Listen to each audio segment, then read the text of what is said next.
Number মূল্যাঙ্কন কৰি দিব লাগে সেই চিন্তাটোৱে আমি আগত ৰাখি পেলাই সবেই সহমতত উপনীত হৈছে।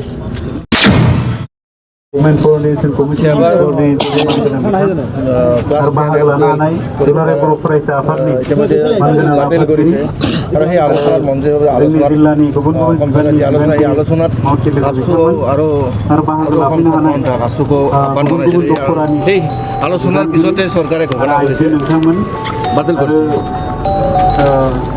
বৰ্তমান কোভিড মহামাৰী আৰু এই মহামাৰীৰ যি অস্বাভাৱিক এটা এক্সট্ৰাঅৰ্ডিনাৰী পৰিৱেশ সেই পৰিৱেশত কোনো কাৰণত পৰীক্ষা পাতিব পৰা এনেকুৱা পৰ্যায় নাই।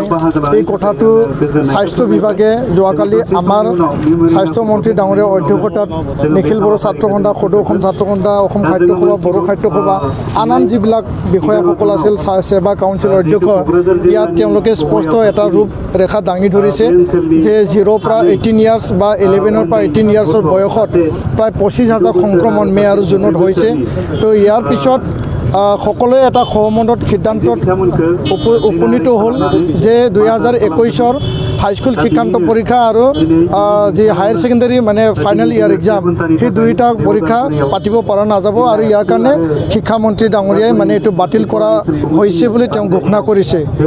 যিহেতু বাতিল কৰা হৈছে, বিকল্প পদ্ধতি কি হ'ব? ছাত্ৰ ছাত্ৰীক মূল্যায়ন দিব লাগিব, উচিত তেওঁলোকক এটা জাষ্টিছ দিব লাগিব, তেওঁলোকক নম্বৰ দিব লাগিব, মাৰ্কশ্বিট এটা মানে হাতত তুলি দিব লাগিব। তো এই গোটেই প্ৰক্ৰিয়াটো যেতিয়া আলোচনা হ'ল, আমাৰ নিখিল বড়ো ছাত্ৰ সন্থাৰ পৰা আমি এটা কথাকে আমি প্ৰস্তাৱ মানে চৰকাৰৰ ওচৰত আমি ৰাখিছোঁ আৰু এই সকলো প্ৰস্তাৱবিলাক উমৈহতীয়াভাৱে সিদ্ধান্ত লোৱা হ'ল। আৰু আজি দুয়োখন হায়াৰ ছেকেণ্ডেৰী আৰু মেট্ৰিকৰ কাৰণে দুটা কমিটি, যি শিক্ষাবিদক লৈ এটা বিশেষজ্ঞ কমিটি, এক্সপাৰ্ট কমিটি গঠন কৰা হ'ব আৰু এই এক্সপাৰ্ট কমিটিয়ে এসপ্তাহৰ ভিতৰত কি মডেলিটি বা কি ফৰ্মুলা দি ছাত্ৰ ছাত্ৰীক মানে স্বাৰ্থ সুৰক্ষিত ৰাখি পেলাই তেওঁলোকক মূল্যাঙ্কন কৰি পেলাই এটা সঠিক ৰিজাল্ট দিয়া হ'ব। তাৰ কাৰণে এসপ্তাহৰ ভিতৰত চৰকাৰক তেওঁলোকে ৰিপৰ্ট ৰিকমেণ্ডেশ্যন দাখিল কৰিব আৰু 31 জুলাইৰ আগে এই হায়াৰ ছেকেণ্ডেৰী আৰু মেট্ৰিকৰ সম্পূৰ্ণ যি ৰিজাল্ট সেই ৰিজাল্টটোত মানে দিয়া হ'ব। যিহেতু আগষ্টৰ 1 তাৰিখত মানে আমাৰ ভাৰতবৰ্ষৰ যিবিলাক কম্পিটিটিভ এক্সাম সেই কম্পিটিটিভ এক্সামবিলাক মানে অনুষ্ঠিত হ'ব। তো ইয়াৰ কাৰণে আগন্তুক দিনত এডমিশ্যন ল'ব লাগিব, কলেজত কম্পিটিটিভ এক্সামত বহিব লাগিব, চাকৰি বাকৰিৰ কাৰণে এই যি পৰীক্ষাৰ যি মূল্যাঙ্কন বা ৰিজাল্ট সেই ৰিজাল্টটো প্ৰয়োজন হ'ব। তো আমি বিচাৰোঁ যে 1 নম্বৰত ছাত্ৰ ছাত্ৰী বেনিফিট হোৱাকৈ, ছাত্ৰ ছাত্ৰীয়ে লাভ হোৱাকৈ ছাত্ৰ ছাত্ৰীৰ স্বাৰ্থ সুৰক্ষিত কৰি পেলাই এই মূল্যাঙ্কন কৰিব লাগিব আৰু তেওঁলোকক সঠিক এটা ৰিজাল্ট, ভাল এটা ৰিজাল্ট, যাতে এই মহামাৰীৰ সময়ত তেওঁলোকে কোনো বঞ্চিত হোৱা বুলি তেওঁলোকে মনত নাহে, তেওঁলোকে মনত এনেকুৱা আশংকা আহিব নালাগে যে তেওঁলোকক পৰীক্ষা নাপাতি পেলাই তেওঁলোকক বঞ্চিত কৰা হ'ল। মেধাৱী ছাত্ৰ ছাত্ৰীয়ে তেওঁলোকে এনেকুৱা ফিল কৰিব নালাগে যে তেওঁলোকক বঞ্চিত কৰা হ'ল।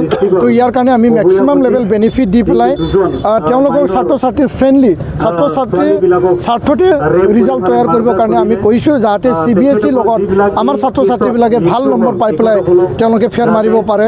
আৰু ইয়াৰ আধাৰ কি হ'ব, ইয়াৰ বেচিছটো কি হ'ব, এই প্ৰশ্ন যেতিয়া আহিল, তো যিহেতু পৰীক্ষা পাতা নহ'ল, যোৱাবাৰ হাফ ইয়াৰলি এক্সাম পাতা নহ'ল কোভিডৰ কাৰণে, কিছুমান স্কুলে একাডেমিক কাউন্সিলে নিজাববীয়াকৈ 50 আৰু 100 মাৰ্কত কিছুমানে পৰীক্ষা পাতিছে, কিছুমানে পৰীক্ষা পাতা নাই। আৰু এটা মানে সকলোৰে এটা মানে ৰেকৰ্ড ডকুমেণ্ট এটা মজুত আছে মেট্ৰিকৰ ক্ষেত্ৰত, যে সমগ্ৰ অসমত যিমানবোৰ 7,000ৰ ওচৰা ওচৰি যিখিনি স্কুল আছে, শিক্ষানুষ্ঠান আছে, সকলো শিক্ষা অনুষ্ঠানৰ ছাত্ৰ ছাত্ৰীৰ প্ৰায় মানে 4 লাখৰ ওচৰৰ ছাত্ৰ ছাত্ৰীৰ 10 নম্বৰ ইংলিছ, মেথছ, ছায়েন্স আৰু ছ'চিয়েল ছায়েন্সৰ সেই নম্বৰটো মজুত আছে।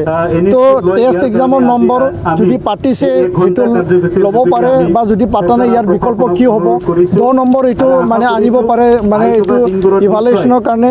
কিছুমানে কৈছে ক্লাছ 9ৰ ৰিজাল্টৰ পৰা 20-30% আনক। তো এই গোটেই বিষয়বস্তুবিলাক মেট্ৰিকৰ ক্ষেত্ৰত মেট্ৰিকৰ কমিটিয়ে সিদ্ধান্ত ল'ব। হায়াৰ ছেকেণ্ডাৰীৰ ক্ষেত্ৰত 11/2/2021 ফেব্ৰুৱাৰী মাহত এটা টেষ্ট এক্সাম পাতিব দিয়া হৈছিল, যিহেতু যিহেতু হায়াৰ ছেকেণ্ডেৰী এইবাৰ যোনে পৰীক্ষা দিলেহেঁতেন তেওঁলোকে ফাৰ্ষ্ট ইয়াৰ পৰীক্ষা দিয়া নাই, তেওঁলোকক প্ৰমোটেড কৰা হৈছে। এই 2 বছৰ তেওঁলোকে পৰীক্ষা দিবই নাপালে, কিন্তু ফেব্ৰুৱাৰী মাহত এটা পৰীক্ষা পাতাৰ কাৰণে নিৰ্দেশ জাৰি কৰিছিল কাউন্সিলে। আৰু এই যদি পৰীক্ষা পাতিছে, যি সংখ্যক শিক্ষা অনুষ্ঠানে পৰীক্ষা পাতিছে, সেই পৰীক্ষা পাতা যিবিলাক ৰিজাল্ট বা নম্বৰ, এইটো এটা আৰ্হি হিচাপে লৈ আগন্তুক দিনত ক্লাছ 10 আৰু এই টেষ্টৰ একেলগে সামৰি পেলাই কেনেকৈ ভাল এটা ৰিজাল্ট দিব পৰা যায়, এইবিলাক এটা আধাৰৰ মানে এটা সংখ্যা বা আধাৰৰ এটা বেচিছ হিচাপে ল'ব পৰা যাব, সেইটো সকলোৱে ব্যক্ত কৰিছে। তো আগন্তুক দিনত এই দুয়োখন কমিটিয়ে কি মডেলিটি, কি মানে এটা আৰ্হি, কি ফৰ্মুলা তৈয়াৰ কৰি দিয়ে, সেইটো আমাৰ নজৰ থাকিব। আৰু আমি মানে নিখিল বড়ো ছাত্ৰ সন্থাহঁতে আমি নজৰ ৰাখিম যে ছাত্ৰ ছাত্ৰীৰ স্বাৰ্থ, তেওঁলোকৰ বেনিফিট, তেওঁলোকৰ মূল্যাংকনৰ ক্ষেত্ৰত কোনো যাতে মানে বঞ্চিত হোৱা বা বঞ্চিত কৰা তেনেকুৱা কোনো সমস্যা যাতে নাহে, তাৰ কাৰণে আমি সদায় নজৰ ৰাখিম আৰু আলোচনা কৰিম। ডিছকাছ কৰি পেলাই লৈছে এই যিটো সিদ্ধান্ত, সেই সিদ্ধান্তত ডাইৰেক্টলি আপোনালোকৰ সহযোগ আছে নে কিবা আপত্তি আছে? নাই, এটা কথা স্পষ্ট যে যোৱাকালিৰ আগলৈকে পৰীক্ষা পাতাটোলৈহে চৰকাৰে কৈ আছিল যে সংকুচিত বিষয়, সংকুচিত নম্বৰ মানে এনেকুৱা কৰি পেলাই পৰীক্ষা পাতা হ'ব।